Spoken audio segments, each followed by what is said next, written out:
Hello everyone, and today I have a problem that most older cars will get. This car's not too old. It's a 2007 GMC Acadia, but typically with older cars, electrical connectors such as this, the wires will get old and they will rot out and some of the wires will break. And so today I'm going to be showing you how to replace a wire connector. It's pretty universal for all wire connectors. This is specifically for a coil pack. And all the tools you'll need is you'll need a wire stripper, some wire cutters, some pliers, and then these are going to be wire crimps. This is what I'm going to use to connect the wires. There's all kinds of different methods. Just make sure whichever ones you use, you have a way of making sure that they connect the wires together firmly so that doesn't come undone. And then some electrical tape at the end. Wrap it all up and make sure it's all nice and nothing is loose and can get damaged. On this one, you just gotta pull off this valve cover, which you just take off this oil cap. And then there's like little tabs that just hold it in. You just pull them up in these corners. And then once that's off, you can set it to the side. And then put the oil cap back in so nothing gets in there. So I'm going to be replacing this connector right here. It's not really torn up. It's just that's like the last logical thing that this car's problem could be before replacing the engine or whatever. So we're just going to give it a shot. So when you do this, you're going to want to note also, because this connector does not have any markings, and this goes for any connector. If it doesn't have any markings on which one means or which one it should go up to, just come down to the actual connector down here, and you can see the one on the very left is the black, which would be a ground. The red one, which would be the hot wire or the power cable, and then there's a, looks like it appears to be blue, and then there's another black one with like an orange stripe in it. So you just got to remember the order. Whatever it is on your vehicle, just remember the order of this, so then when you can put the connector next to it, you can know which wire goes to which connector.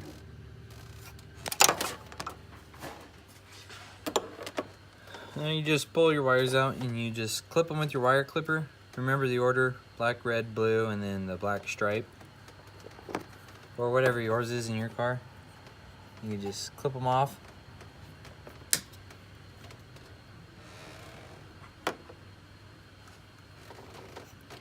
And then now that they're clipped, you're gonna wanna peel off this electrical tape that winds them all together so you can kind of spread them all out.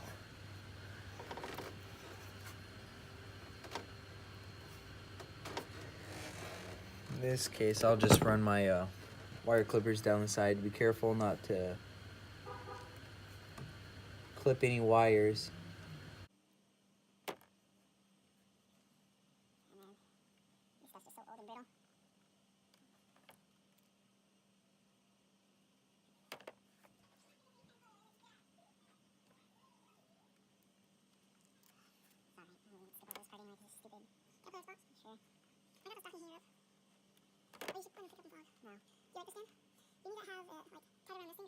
You want to have your wires exposed about 1.5 inches, just so that they have enough, you can strip off enough casing to slide it up into your wire connector, whatever you're using, whether it's a crimp or it's like a piece of like shrink wrap for it. And then what you're going to want to do after this is you want to take your wire cutter. You're going to want to find the gauge to use, and you're going to want to strip off maybe about 1/2 inch of it, get 1/2 inch of wire exposing. So we'll just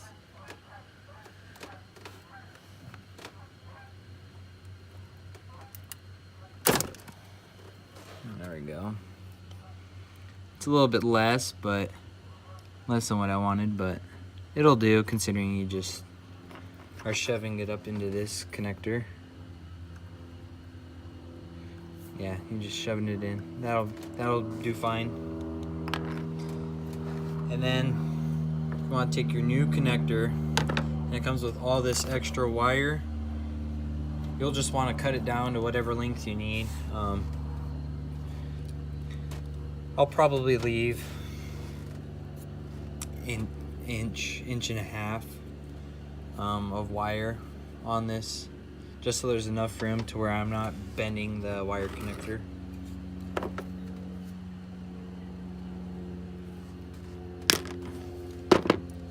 And then from the pattern, it was black, red, blue, and then this black stripe, which is actually orange with a black stripe on it.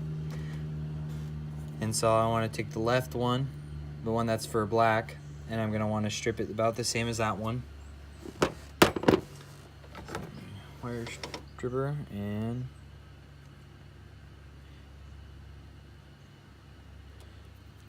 strip off just a little bit, not too much. There we go. I can just pull it out. And then what you're going to do is you're going to slide the wire and make sure it goes. Let's see if we can get this. There's the hole in there. You just want to slide your wire all the way in.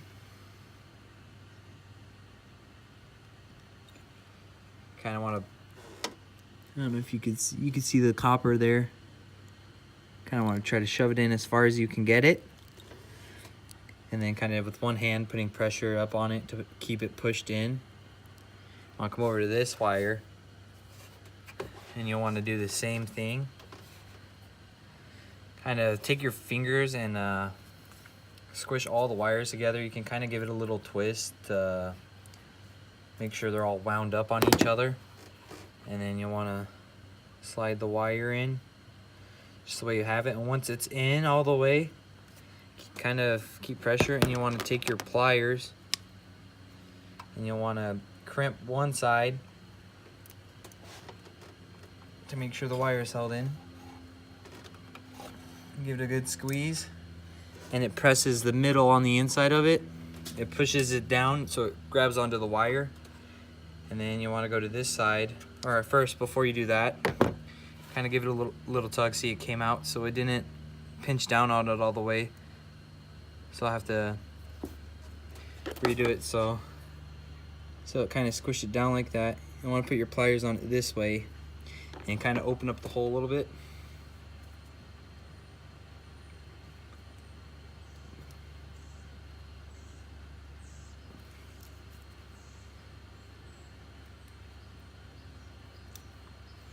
So there. Let's see if it focuses. No. I have it opened a little bit more. I don't like this method that much, just because it doesn't clamp down all the way. You got to really put a lot of pressure on the pliers to get it to do it. So just got it all the way in again. And I'm just going to do this one this time. And I'm going to kind of have the plier hanging half on the metal piece and half off, and just squeeze it as hard as you can do.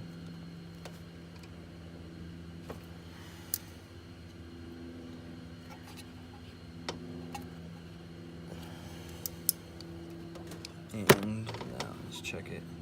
Yeah, so that's on there pretty good.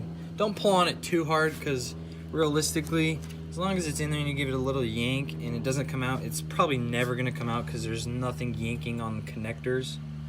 Maybe when you pull it out in the future, it may or may not. Just, I guess, as long as you're careful, I don't really see a need for it to be in there like Hercules put it in.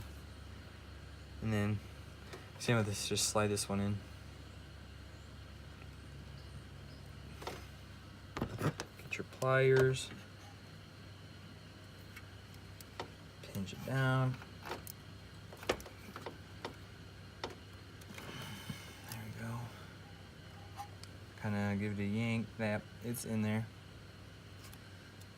And then I'll just go and make sure the whole thing's clamped down.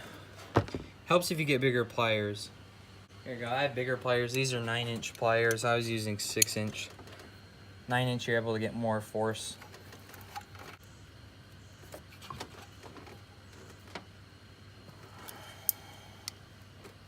That should do it. If it doesn't, yeah. that did it. So it's pretty sealed in there. And then just run over it again. Squeezing it with all the might in your body.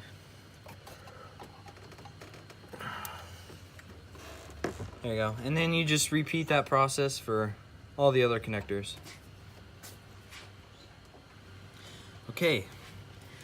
Once you have all your wires done, they're all crimped and nice and snug in there, you can put your connector back in, and you can start your car or whatever you're working on and make sure it works before you wrap it up with some electrical tape. So just plug it back in, and then I'll go start it up and see if it works. All right, once you have plugged it back in and verified that it works, you can unplug it, pull it back out, and then you want to grab your electrical tape, and you'll want to wrap it up starting at the bottom down here, and just wrap it around and around all the way until it gets back up to the top.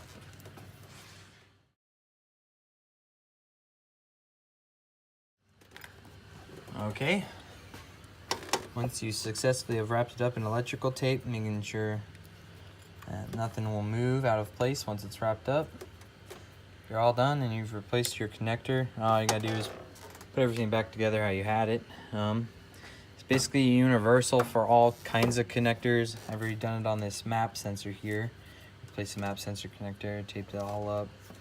Do it on this. Yeah. Only real tips for doing this is just making sure you have enough slack on the wires, because you would rather have extra wire than not enough wire, and then you run yourself into a situation that's really hard to get out of cheap. So there you have it. Make sure you like the video and comment on it with any questions, and please subscribe.